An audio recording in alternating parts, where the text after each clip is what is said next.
Wagwan, everybody. Welcome to the Dis Affamie History podcast, where we'll be speaking about history and as well family history and how history relates in terms of Caribbean people for the present as well as in the past, and how in the past what that does and brings forth for what we are going through at present and what we can learn from our history, from our family, and take that moving forward. So I do hope you enjoy the podcast. And if you like it, please ensure to subscribe, like, and review. Thank you. What's up, everybody, and welcome to the podcast, Dis Affamie History. Today we've got a great show because we'll be sitting down with Dr.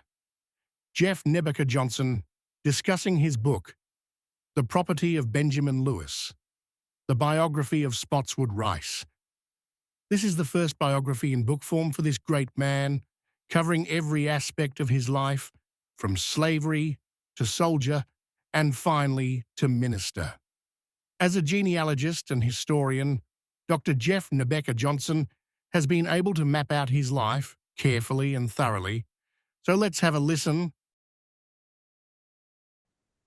I am a full-time physician. I use the name Nebecker-Johnson with the writing. The reason for that is because a lot of the historical records, we have the mother's maiden name and the father's name. And I think the mother's name kind of gets swept under the rug. And so that's my mother's side of the family. I added that myself. I work in most of northern Utah, driving around, going to nursing homes, taking care of people's foot problems and ankle problems and leg problems. I do a lot of wound care. And as a hobby, I do a lot of genealogy. And I'm one day going to phase myself out of the medicine, and this is going to be the direction I go. And I study history, mostly the slavery in the United States, and work on a lot of that. And that's how I came to the Spotswood Rice. Oh, no, thank you so much. Because again, even though, yes, this podcast is primarily concentrated within the Caribbean in that time frame period as well, but there are some similar themes that are very much so the same in terms of the lives that were lived. And of course, you as a hobbyist in your doing genealogy and of course the research, these are the same exact things that do come off, although we are mostly concentrating on the book Spotswood Rice. So, what drew you to write the story of Spotswood Rice, and how did this project start?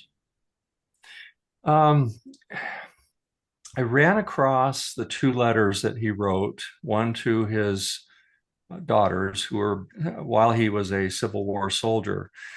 They were written not long after he escaped and joined the Union Army. And the one letter was sort of a way of consoling his two daughters, just to let them know, I haven't forgotten you. I didn't just run away and you're never going to see me again, and I'm going to come get you. In fact, I'm bringing 800 white soldiers and 800 black soldiers, and we're going to rescue you, which is a pretty hefty threat and promise. And then he wrote a second letter, which went to the slave owner of his youngest daughter, who at the time was 12, and he could not get her back until sometime after that letter. So that was what sparked my interest. I thought, I'm a father. I have 7 children, and I would do the same thing. I would not stop till I had him back. So I had to know more about him, and what was on him on the internet was very sparse. And I just started collecting data, and in my spare time, I just kept finding more. And then I wanted to know more, and that's how this started. Wow, wonderful. And with Spotswood Rice, the relation to, I guess, Benjamin Lewis, his enslaver, Why was that central to the title of the book and the theme? Um, I think initially with with my research in slavery, I started doing more genealogy for slaves and freemen. And I didn't like the idea of property. And then there was an Instagram site that is now defunct, and it was called People Not Property. And that hit me really hard. It was doing very similar things, trying to promote knowledge about slavery. And I just thought, the where a slave has to run away from a farm or plantation to gain freedom. And his own daughter's slave narrative, she was talking about how he would come home just whipped to a point where his shirt was stuck into his body, and her mother had to try to remove the material from his skin. And I said, nobody should live like that. He's not property. And so the title is more, I would almost say slightly sarcastic, but it's trying to prove the point. This man was property. He was the property of this person. And he accomplished, in my opinion, many great things, much greater than even the slave owner. And there are many people that are underappreciated that were treated like property that have gone on to do great things in this country. Oh, thank you. And of course, with Spotswood Rice, known for his bold letters to his former enslaver, what makes these letters so historically significant? I think it was more of an avalanche. And if it had been more known at the time, I think you would have had more people walking off plantations, because everyone is kept isolated on a plantation. They're not, or a farm. They kept them illiterate so they couldn't find their way to Canada or Illinois or somewhere else. They couldn't read the street signs. They couldn't, watch for messages to guide them to a safe spot. Um, and so his letter really showed the rage that was inside. And for a father, this is my child. I want my child back. I want my child free. I've got all of my children, but this one. Now, his stepdaughter, Cora, she was 23 at the time. And I believe she was married because she had a different last name. And I'm pretty sure she was married. That's been really tough to find. Mhm. And so I don't think they worried as much about her. She was an adult, but this 12-year-old fetching water for a woman who could easily have done it for herself, and making her meals for her. They had money. They could have hired someone, and it became kind of a tug of war between the two. And I think this really demonstrated what the abolitionists were saying and feeling, and what I think a lot of Americans were feeling at the time was, this is ridiculous. No, definitely. And it's just again, reiterating those themes or as to defining people that were actually people and not just property. And how did, Rice redefine what it meant to be a father under slavery and in the face of his legal powerlessness? Right. And a lot of I've read thousands of slave narratives, and I haven't heard a single, or didn't read a single story where the man said, something to the effect, I really don't want to get married to someone on the same farm. You wanted someone on a different farm where your children would be, because you didn't witness the crimes against your wife and children, because there would have been more violence, there would have been more deaths. And I mean, if you know, being a divorced person, okay, for example, I have to trust that my children are okay with my ex if they're there most of the time. I have to hope and pray everything is okay. And once in a while, I get a message I don't like. It might be upsetting. And knowing that, coming back and you see your wife has bruises on her or scars on her back, you're going to say, wait a minute, what's going on here? And it would be outrageous. You'd be very angry. And this is where the property aspect also comes into play, is you have no control. You are someone else's property. So that's why you don't see a lot of marriages that were on the same farm, because you just didn't want to witness that. No, definitely not to see your loved one get hurt, for sure. And so for Rice, he later ended up joining the Union Army. How did his service intersect with his personal fight for freedom of his children? Well, when one of the things that, and it's in the book, it's in one of the two books, there was a Union politician, and he stated that if we can get the slaves to join us, we get one more man, and we're taking away one from the Confederacy. And so they said, well, we need incentives. And they said, we will give them freedom. They're instantly a free man. Now, that didn't include the women because they were still, on the farm. They couldn't fight. So the men that were in an area where the Union troops were, they would often join. And I went through every record I could find and even traced Spotswood's path to the Union Army. And all of that is in the book. But that freedom, I think when Spotswood understood that, and the several of the others that were on the same plantation, they all left one by one, got their freedom. And I think that that's what gave him a little bit of a feeling of empowerment. Here, I'm a soldier, of the Union Army. This area where I'm from is controlled by the Union. Now I can write a letter, because that letter came right, not long after he arrived. So I think that it gave a great sense of empowerment to these men as they went out and fought and shot at the people that were wanting to continue the slavery.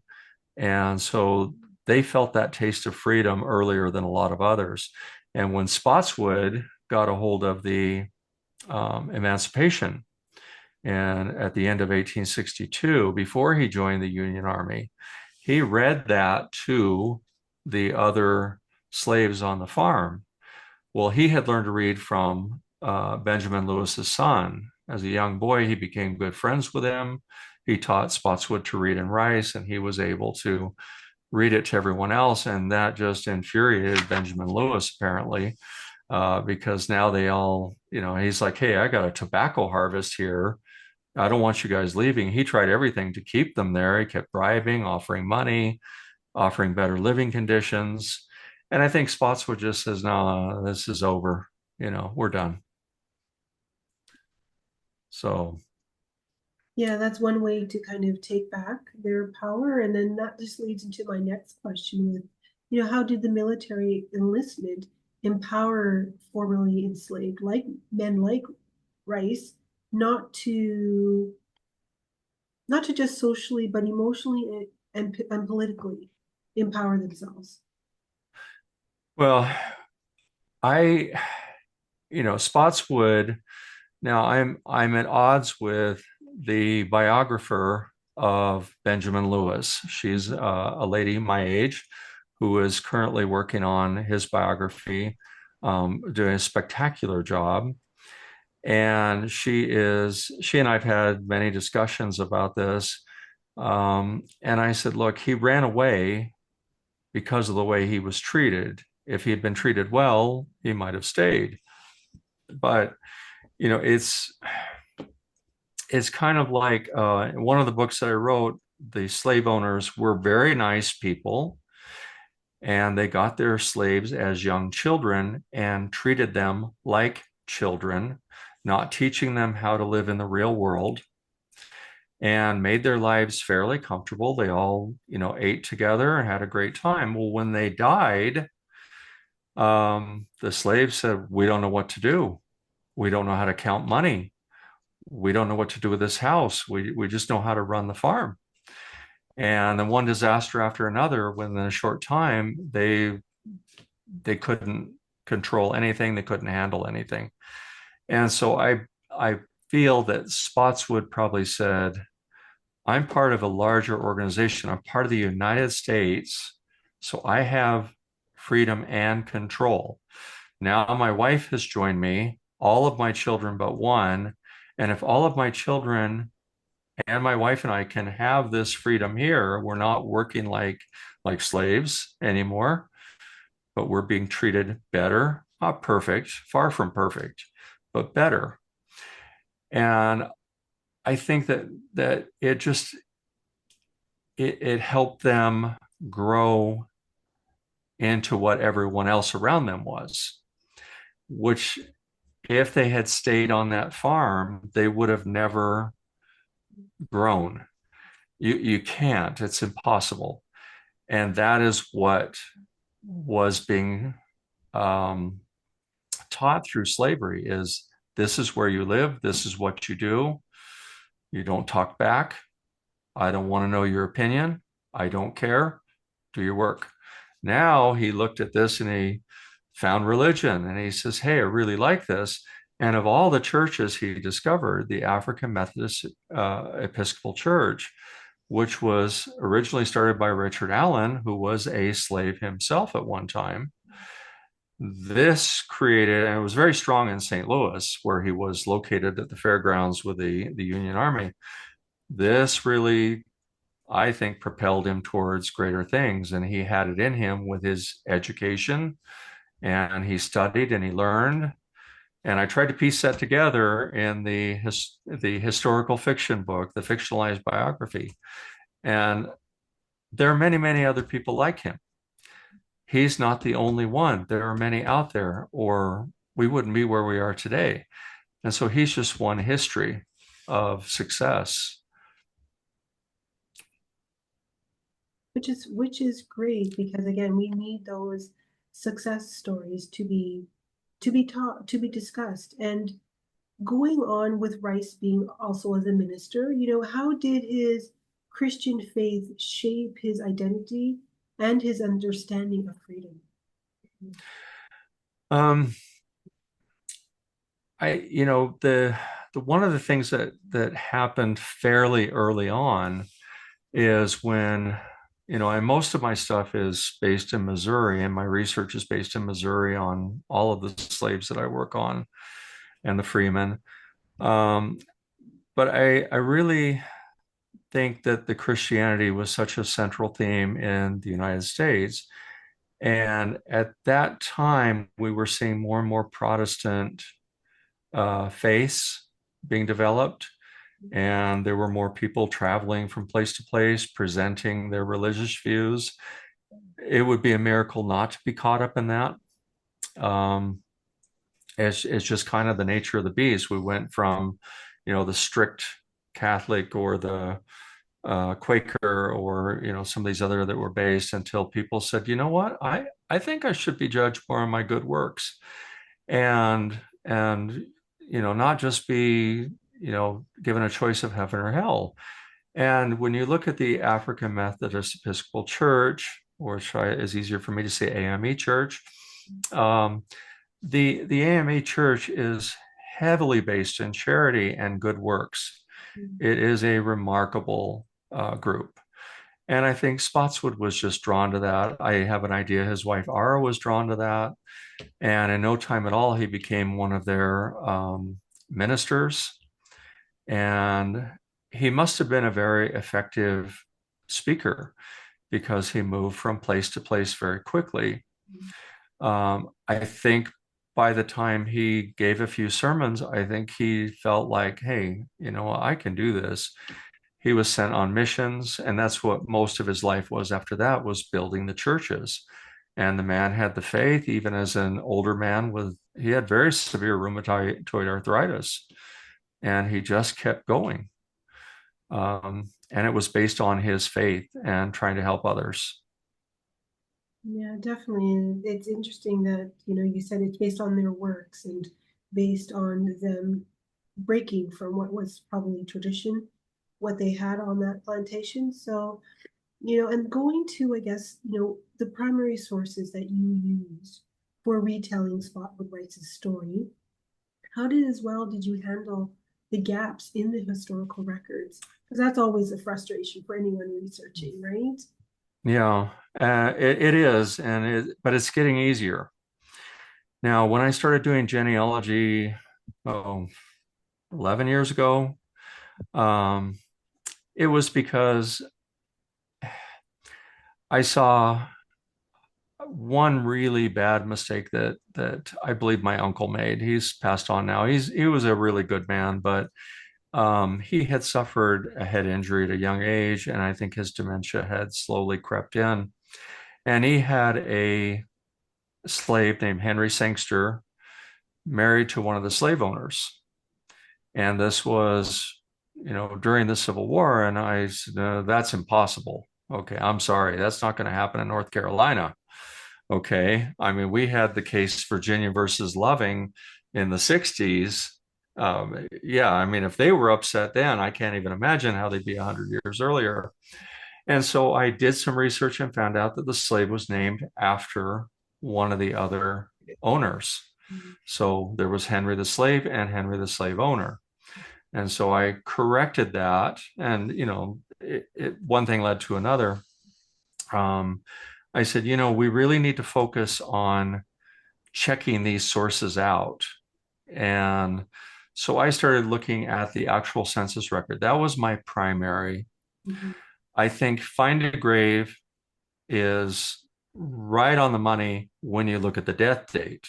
Okay, that's on the money there. The birth dates, they often make mistakes.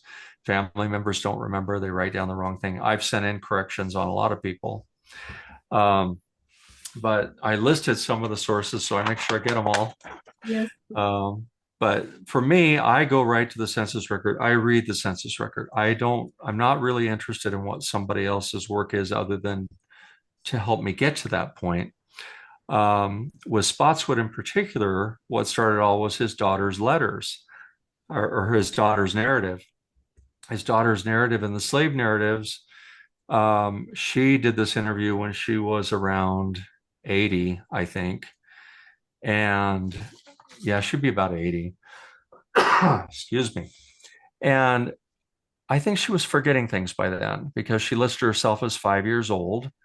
But in going through the census records and other information, everything said pointed to 12 years old at the time of the letters. Mhm. So I said, we better stick with these things. I'm glad she directed me to him.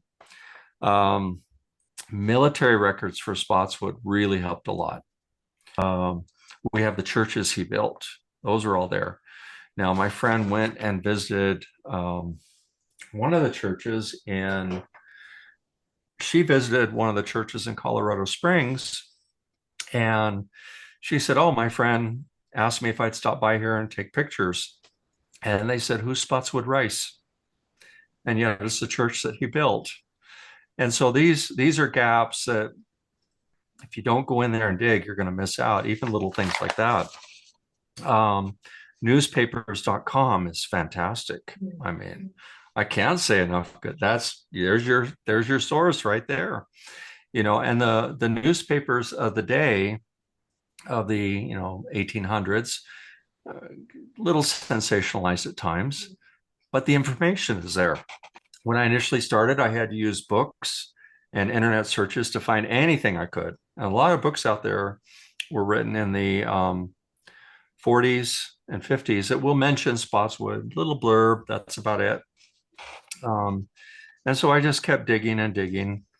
I need to get out to the library in St. Louis. I'm sure there's a lot more I can find. And Benjamin Lewis, before he died, he built the Ben Lewis Library in Glasgow, Missouri. So there should be even more there. And that's where my colleague Margaret goes to a lot. And that's where she found a lot. And then one that I think gets missed so much is Family Search will constantly put new information in there.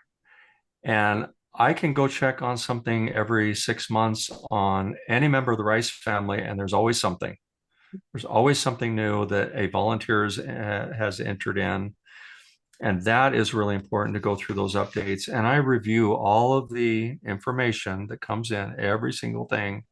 And if you go to Family Search and you look up Spottswood Rice, you will see my name in there a lot, adding things constantly. And I look at even the things I've added, I go through and I reread and I try to learn more. Um, and, then of course, there's always the slave narratives. You can learn so much from those. I can't even say enough. Every American should try to look through those. If you want to learn anything about slavery, that's straight from the horse's mouth. I mean, that's it right there. If those people were still alive today, they would repeat all of that. So Great sources. Some of them I even use as well. I do believe, especially for familysearch.org, that is definitely been something that I have leaned on heavily, and not only as well going to the family history centers themselves, but I'm glad that you mentioned as well books, because that does come up to be able to use that, leverage that as resources, because it is available, and Google has quite a bit of books in terms of what you can be able to find especially when you're doing new searches. And you mentioned about how you started in the sense that you were finding something that didn't add up. It wasn't quite correct, and then it just snowballed and allowed you to continue right. further, right? So it's just one of those things that I think that most genealogists or people that are researching tend to want to make sure that what is presented is correct, and not necessarily that is, incorrect or misleading for anybody else that may come along and be able to read that particular instance. So, for you, were there any moments in the research that kind of surprised you or deeply moved you with Spotswood Rice? Um, I think the biggest thing, I adore my wife. I'm very lucky to have her. And Spotswood and Ara were very, very close. I mean, she's treating his wounds, she's raising children with him, he's seeing her every free moment. Then she sees him as a soldier and lives with him while he's a soldier. And then she goes on to help him with his ministry and being, his right arm. She was the secretary for him. And she's there greeting people, getting to know their needs, and she's serving as much as he is. And then he gets called to Albuquerque. Now, in the late 1880s, Albuquerque to Missouri, trying to travel from St. Louis to there might have been a train a route or two. I don't know if he took a train to get there, but more than likely, because it's in a very isolated area, it's one of the last areas of the United States that was pretty wild still. I have an idea he took a horse and wagon with supplies, and he took his son Noah. They went through hostile Indian territory, I'm sorry, Native American territory. And at that time, there were still a lot of Native Americans holding slaves. And I tried to imagine him saying to his wife, "Hey, everything's fine. I'm going to go start this church. I'm sure they'll call me back in no time at all. I know your health isn't great, but we're going to be together." And yet he never saw her again. I'm sure they had letters. You didn't have a phone. You didn't have the internet. And that's the part that hit me, is having that much faith to be able to say, "Oh yeah, I'm going to do this." I'm sure it weighed very heavily on him. I'm sure he thought, I'm probably not going to see my wife and many of my kids again and my grandchildren. And he said, one son said, "Hey, I'm going with you, Dad." And that was it, and then he gets a message that his wife dies, a few years later. That is what hit me. That's what really got to me. So, Seeing that there's always those types of stories that do move you, that do have you really thinking, like, how did someone not only have the fortitude, but how do they get through it mentally in terms of what they faced, what they dealt with, and their own resolve to see it to the end is just amazing. And to know that, especially, as for family historians or researchers, I mean, the fact that that is your ancestors, right, that got through that. How come I can't even get through the day with, whatever minor Exactly. thing I can be able to do, right? Yeah. So it's just one of those things, but it's I find them always very powerful to kind of read. When you come across those things and just take it into say, wow, this is just what they were able to face and to be able to get through. I should be able to get through anything, Yeah. Um, I can make it to 5 p.m. I can do it. yes, exactly. And then, of course, how do you balance the historical context with, of course, the biblical biography, and then, of course, intimacy and writing about a life like Spotswood Rice? Um, I think that because I'm a physician, Mhm. you get into the mode of being able to empathize and listen without saying, taking it home with you and saying sympathizing, so to speak. And so when I am with a patient, I'm focused on solving that problem. And I'm going to do my best to solve the problem. If not, I'm going to find somebody else. And when I walk out that door, and not to sound cold or harsh, I have to be ready to go find the next one and help them and solve their problem.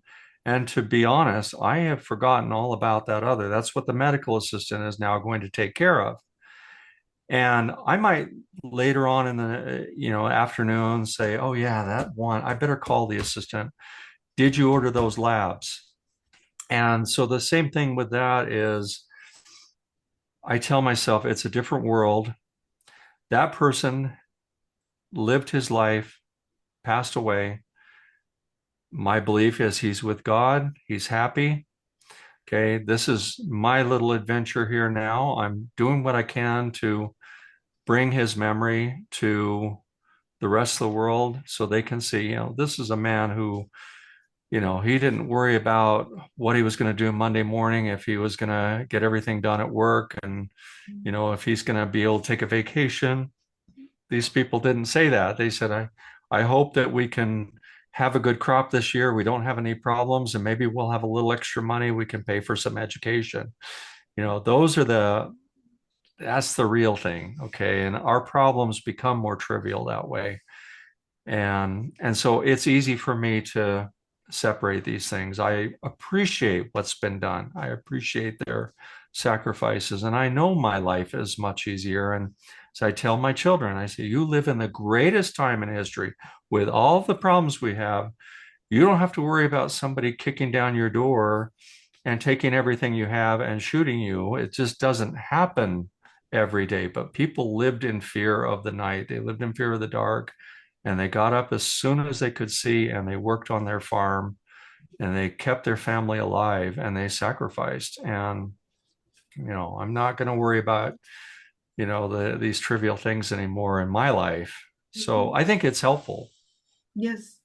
No, I would definitely agree that it is very helpful, and I'm glad that you framed it in a way that, yes, with your regular position that you do, that you're able to detach from the record that you're seeing, and as well not to take it home with you, because that's a very hard thing. And of course the fact that as well that you were able to talk yourself through, in the sense that, okay, this is what I'm looking at, this is the context for which it's in. And I think for some people that may be more of a challenge for them to talk themselves through, to know that this isn't something that you necessarily have to take home and pine over and think about and become depressed over. These are records, they happened, they were the times that they were. However, you can appreciate what people went through, how they handled the situation, and know that, those are the positives, if not more, in order to take out of those particular situations. So I'm really glad that you mentioned and touched upon those, because those are essential to get through any type of records, not necessarily just for this particular time frame period, but for anybody coming across any type of heavy records as well. And as we come to a close, what can you say to the audience, especially Black families and genealogists, that can learn from Spotswood Rice's life and words? Um, in the LDS church, they always say, if you don't have time, you're a busy person, just do your three generations. And that is important, okay? And I know with Black Americans trying to get over the Atlantic Ocean, it's almost impossible, if not impossible. And so I think if you can get as much information in there as possible, go back as far as you can. And if everybody did that, that database gets so large and it starts overlapping, and people see the same name and they go, hey, that's my great uncle. And he's apparently got this family over here I didn't even know about. And this is how you do it. And go through the census records. I mean, if I can, as busy as I am, go through all of Missouri censuses, every single county, going back to 1840 all the way to 1910, anybody can do that. And I listed anybody who said Black or mulatto. And I did my best to try to piece it together using logic, using data, going to newspapers, going to find a grave. Anybody can do it. And you're going to be amazed who you find. For example, real quick, one person I mentioned in one of the records is he had stated to the census taker, this is my adopted son. And so I put that information in there, and a woman called me and said, you put adopted son, how sure are you of this? And she seemed a little bit upset. And so I said, well, I could make mistakes, but let me check it out. And I got back to her and I said, hey, I wrote it because it's in the census record. That's where I found it. And she was in tears and she goes, my gosh, this changes our family dynamics completely. She said, thank you. And I said, glad to help. So little things like that can lead to bigger things. No, definitely. And it's always good that when people can collaborate and to be able to work together. And as you said, somebody got upset because, again, people take things very personal especially when they're documenting their family tree, and want to make sure that things are how they know it or how they perceive it to be, how that story is. And again, if you don't have that documentation to kind of back yourself up with what you're writing or what you're posting, it does make a challenge, right? So I do want to thank you so much, Doctor, for coming on to the podcast and to be able to speak onto a lot of these points. And of course, Spotswood Rice's story, as magnificent as it was, but there was a lot of challenges in it. But thank you. Thank you. Hoped you enjoyed this episode, and if you did, please make sure to like, follow, subscribe, and write a review for the episode wherever you listen to your podcast. Thank you.